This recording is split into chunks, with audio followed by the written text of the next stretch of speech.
Hi guys, it's Dwight Tamayo and welcome back to my channel. Andito tayo ngayon sa ating poultry para sa ating quick routine farm visit. At i-update ko kayo sa mga bago dito sa ating poultry.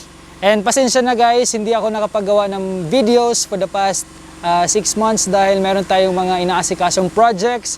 At the same time ay naka-encounter tayo ng kaunting mga problema sa loob at labas ng ating poultry. So guys, ngayon ay ipapakita ko sa iyo kung ano yung mga bago dito sa ating poultry. And sa susunod kong mga videos ay marami pa tayong pag-uusapan dahil medyo marami din yung mga issues na kinakaharap ng egg industry ngayon sa Pilipinas.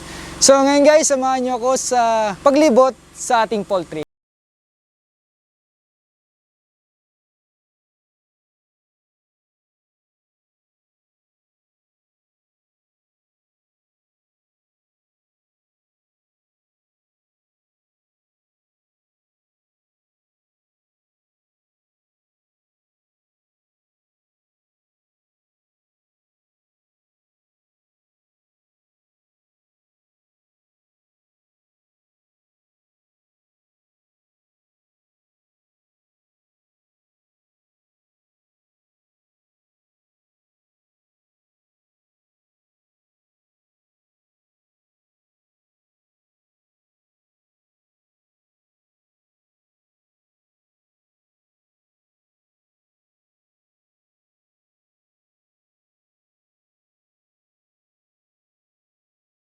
Ito ay made of light materials lahat, made of coco lumber. At the same time ay lalagyan to natin ng mga bamboo, mga kawayan. Yung purpose nito is replacement sa ating dating kubo kung saan ay ginagawa nating tambayan ng ating mga poultry boys. At the same time, dito tayo nag-entertain ng mga visitors na nagpa-farm visit dito sa ating poultry. So guys, ito ay di pa tapos.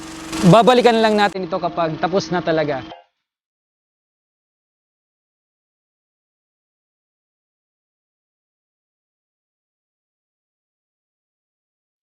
Guys, dinaanan natin yung ating storage room kanina. So ito yung ating storage room and napansin natin na medyo paubos na yung ilang nating feeds, lalong-lalo na yung ating layer mash. Meron tayong nakastore na dalawang klase ng feeds ngayon dahil meron pa tayong pinapalaking mga manok. Yung nasa storage room natin ay yung layer mash 1 at saka yung chick grower mash na para sa ating mga paparating ng mga RTL. So kung mapapansin nyo guys, yung ating storage room ay medyo sira na yung floor dahil syempre sa bigat ng mga feeds na kanilang kinakarga everyday. Yung ibang feeds natin ay nasa labas na lang natin nilalagay kasi hindi na magkasya sa ating storage room. At tinatabunan na lang natin ito ng planters o yung trapal para hindi maulanan. At yung storage room natin guys ay maximum of 2 to 3 weeks lang yung capacity. At pinufull natin ngayon yan dahil nga sa unpredicted na panahon. So pabago-bagong panahon. Baka bukas may paparating na naman ng bagyo and then madelay na naman yung pagdating ng ating mga feeds. At the same time ay dito sa amin sa Masbate,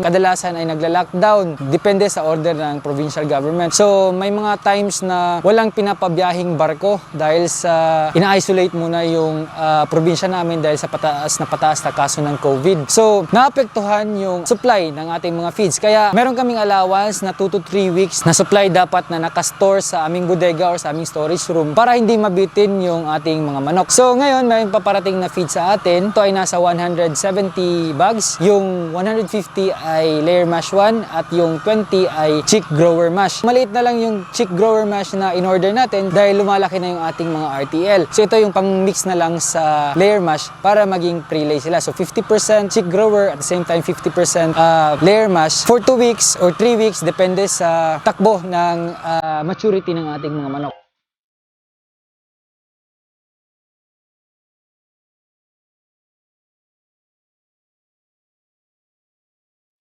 So guys, ngayon ay nasa likod na bahagi tayo ng ating layer building number 4 na kung saan ay naglagay tayo ng fly trap. So kung mapapansin nyo yung mga straw na nakabitin dyan ay nilagay natin yan dyan para lagyan ng mga glue type na fly trap. So ito ay na-purchase natin ng 1 galon. Nasa 2,000 plus, hindi ko na ma-remember yung presyo. At nag-a-attract siya ng mga langaw and then yung langaw ay hindi na nakakawala kapag dumikit siya dun sa glue na yon. Maganda to guys pang maintenance sa ating poultry poultry para medyo mabawasan yung quantity or yung dami ng langaw dito sa ating poultry. So pwede nyo din itong ilagay sa isang sako na kung saan idikit nyo muna doon tapos hayaan nyo lang sa loob ng inyong layer building or sa mga pathway or sa mga area or spaces na feel nyo marami yung langaw. Katulad sa medyo malapit sa septic tank, medyo malapit sa kanal, usually yung marami ang langaw.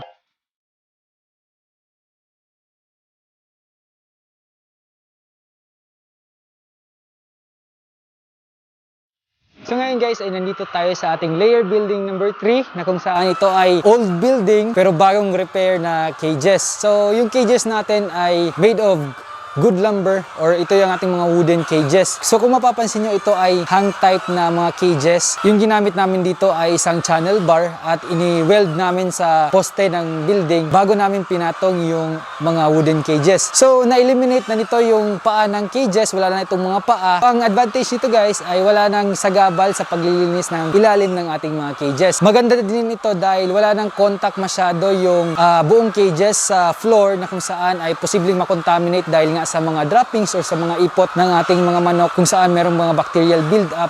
So hindi na masyado siya affected. Yung ginawa namin dito guys ay nilagyan namin ng double nipple drinker para mas maganda yung supply ng tubig. At in case na may malfunction yung isang drinker ay meron pang supply na another isang drinker ang every cage. Ang kulang na lang nito ay yung mga boxes na nagsisilbing tangke ng ating tubig. So yung ino-order natin na mga white or transparent boxes ay nasa 70 liters para meron talagang enough water supply ang ating buong cages. Kung mapapansin nyo din ay napalibutan na ito ng green net para maprotektahan sa mga papasok ng mga predators katulad ng ahas at iba pang mga hayop na posibleng atakehin ang ating mga manok. So protection din ito sa mga pumapasok ng mga native na manok at the same time yung mga ibon. So guys, yung monitor nito ay naka-elevate na din dahil previously yung building na to ay masyadong mababa yung monitor. So yung paglabas ng ammonia ay hindi masyado maganda. Ngayon ay pinataasan natin ng konti at medyo maganda ng airflow sa loob ng building na ito. So guys, yung pinapalaki nating RTL na nasa grower 1 and 2 natin ay yung iba nun i-in-house natin dito para madagdagan yung population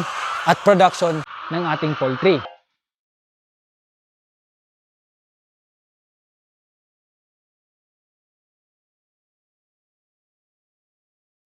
Guys, ngayon ay nandito tayo sa ating grower building number 1 na kung saan ay meron tayong naka-in-house na mga manok at ito ay nasa 4,000 heads, 2,000 dito sa ating grower building number 1 at 2,000 naman sa ating grower building number 2. So far maganda yung kondisyon ng ating mga manok dito. Konting panahon na lang ay magiging RTL na ito sila. So guys, nasa 15th week old na ito and katatapos lang natin mag-vaccinate ng ND plus IB plus EDS. So ano yung vaccine na ito? Ito ay isang combination vaccine na kung saan merong itong Newcastle disease na vaccine, merong infectious bronchitis at merong egg drop syndrome na vaccine. Importante na malapatan natin ang ating mga manok ng mga ganitong vaccine para hindi tayo magka-problema kapag nasa production stage na sila. So may mga nagtatanong sa atin minsan kung bakit during period na kung saan nasa peak production ang kanilang mga manok ay biglang nagbabagsakan yung kanilang production. Minsan umaabot na lang ito ng nasa 40 hanggang 10% na lang. Minsan guys, ito ay cause ng egg drop syndrome. So ang egg drop syndrome ay cause din ng adenovirus na kung saan ito ay may horizontal spread na infections. Madali itong nakakahawa sa mga manok. Kapag nagkaroon ng ganitong uri ng virus ang ating mga manok ay madaling mag-spread sa ating houses. So guys, ang problema nito ay masyadong mababa talaga yung pinuproduce na itlog ng ating mga manok. And then hindi natin ito basta-basta ma-diagnose dahil wala ito masyadong signs and symptoms katulad ng NCD or ng infectious bronchitis. So bigla lang talaga itong nagde-drop ng production and then pag makarecover na yung body nila from the virus, doon lang mag-start na ulit pag rise or pagtaas ng production. So yung problema nito ay kapag nadadamage sila, medyo mahirap na maabot yung peak production nila o yung dati na mataas na production nila. So para maiwasan talaga guys, ay kailangan natin na bumili ng mga RTL sa mga legitimate na supplier. Tanungin talaga natin kung kumpleto ba yung vaccination na binigay ng ating mga supplier sa mga RTL na i-release nila sa atin. Kasi guys, madali lang magpa-grow ng RTL, lalong-lalo na kapag hindi masyadong maramihan. Ang problema, if kumpleto ba yung vaccines na binibigay ng inyong mga supplier. So, yun nga, maraming mga murang RTL dahil kinakat nila yung cost sa pamamagitan ng hindi pagbigay ng tamang vaccination sa ating mga RTL. Once na na-turn over na yan yan sa inyo ay posibleng magka-problema kayo along the way. Kapag malapit tayong schedule ng pagbigay ng mga intramuscular vaccinations, ay nag-order na kami ng mga vaccine sa aming mga supplier and then pinapaship kaagad namin the day before ng vaccination. Dahil hindi na namin dito guys pinapastay ng matagal sa poultry or sa aming bahay na kung saan meron kaming cold storage facility para sa vaccine. Dahil dito sa amin sa Masbate, palaging brown out. So hindi namin kayang ma-lose yung vaccine dahil sa hindi tamang temperature na maibigay doon sa storage ng mga vaccines. Imagine yung isang intramuscular vaccine, lalo na yung mga combination vaccines, ay masyadong mahal yan. Nasa 6,500 to 7,000 yung per 1,000 dose ng mga vaccines na ito. So, ginagawa namin, pinapadala kaagad namin sa barko and then pagdating dito, same day, pagkagabi, binibigay na namin sa aming mga manok. So, yung pinapractice pala namin guys ay gabi kami nagbibigay ng mga intramuscular vaccines kasi unang-una para ma-maintain yung potency or yung efficacy ng vaccine na hindi siya mamatay o mawala ng bisa dahil sa mainit na panahon. So, medyo cooler yung temperature kapag gabi. And then, second reason, it's because na hindi masyado aggressive yung ating mga manok kapag gabi and then hindi masyado mainit yung panahon. Less stress din sa mga vaccinators natin. So guys, konting panahon na lang ay turn over na natin itong mga RTL natin sa ating mga clients. And sana ay during this period na kung saan ay nagpapagrow pa tayo ay wala tayong ma-encounter ng mga problems sa ating mga manok katulad ng pagkapilay, pagkabulag. Yun yung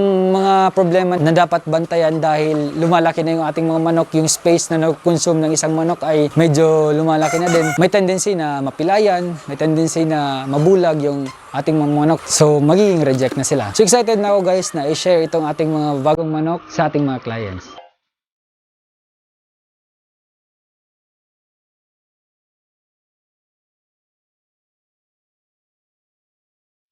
So guys, dito tayo ngayon sa ating layer building number 5 na kung saan ay in-inspect natin yung entire building at nakita natin na maganda naman yung kalagayan ng ating mga manok dito. Mataas yung kanilang production. Halos lahat ng building natin ay malinis naman at maganda naman yung kondisyon ng ating mga manok. So meron lang tayong mga slight damages dahil sa bagyong Julina. Yung iba hindi pa na-repair at saka yung iba ay na-repair na. Maraming salamat sa panonood nyo ng video ito at napasyal ko na naman kayo sa aming poultry. Magkita-kita ulit tayo sa susunod kong mga videos dahil marami tayong pag-uusapan about layer poultry farming. Sana ay may natutunan na naman kayo ngayon. Happy poultry farming! Bye!